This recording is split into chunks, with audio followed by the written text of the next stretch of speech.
When I was a kid, I loved the television show. Lost in Space. Right. And I had a weird dream that they were shooting Lost in Space at my dad's upholstery shop. And I was like 10. So I didn't have a dream that I was in, on to Jupiter 2 with the Robinson family. I had a dream they were filming at my dad's shop. And there were lights and there was the clapperboard and all that, but there was craft service. How in the world would I know there was such thing as craft service on a television show set? I was going to make a fat joke, but I'm not going to do it. Yeah, about craft service. Yeah, but hey, Hollywood. But they were there, and I was sitting talking with Billy Mooney, or Mummy, I'm not sure. Yeah. And we were pals. I wasn't with Will Robinson, so it was weird. I had a couple of things like that happen in my life. Later on, I ran into June Lockhart, who was in the dream too. Had a weird dream that I was at a party in a tuxedo and I bumped into somebody and I said, "Oh, excuse me." The guy turned around. It was Dean Martin. And Dean Martin, also in a tuxedo like he always was, said to me, "Thanks for having me here." And I'm like 11 years old, right? And years later, during one of the last Children's Miracle Network we did at Videopolis out at Disneyland there, I was wearing my tuxedo and I bumped into a gentleman. I said, "Oh, excuse me." Turned around, it's Dean Martin. And he says, "Thanks for having me here." So when opportunities come around like Dukes of Hazzard, when opportunities come around like Smallville, which I said no, emphatically, I said, I don't want to be part of the demise of the Superman legend. I don't want to have anything to do with Smallville. You really turned it down? 3 times. Wow. I turned down the audition. I said, I'm not going to go audition. I'm not going to take no. And then they said, just read the pilot. My agent said, read the pilot. And I got to the part where I have the keys to the truck that you gave Clark on the wall.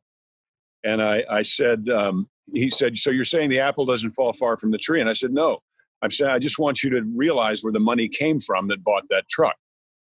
And at that point, I knew that this was not going to be the demise of Superman. This was going to be something that would firmly plant Superman into the psyche of watchers forever. That it, in fact, would be the best part of the Superman legend. And at that point, it wasn't like, oh gosh, I want to be Jonathan Kent. It was like, oh, this is the next thing. This is the next stepping stone for me.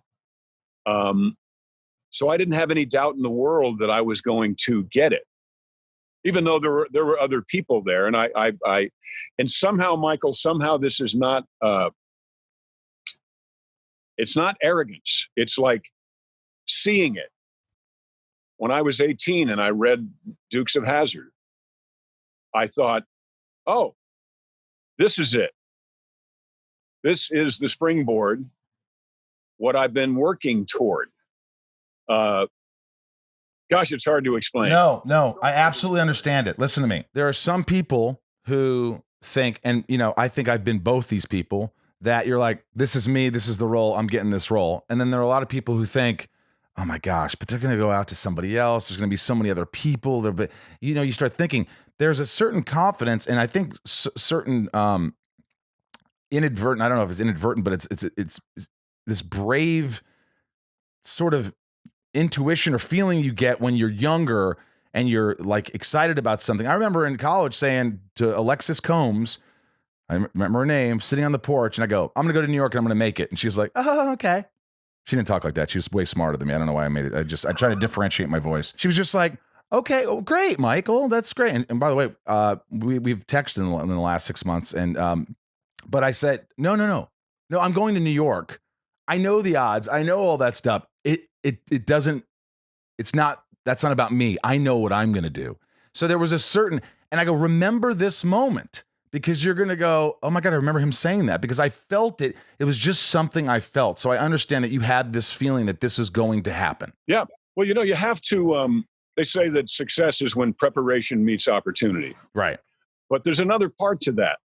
I know a lot of very talented people that throw opportunity away with both hands because they don't recognize it.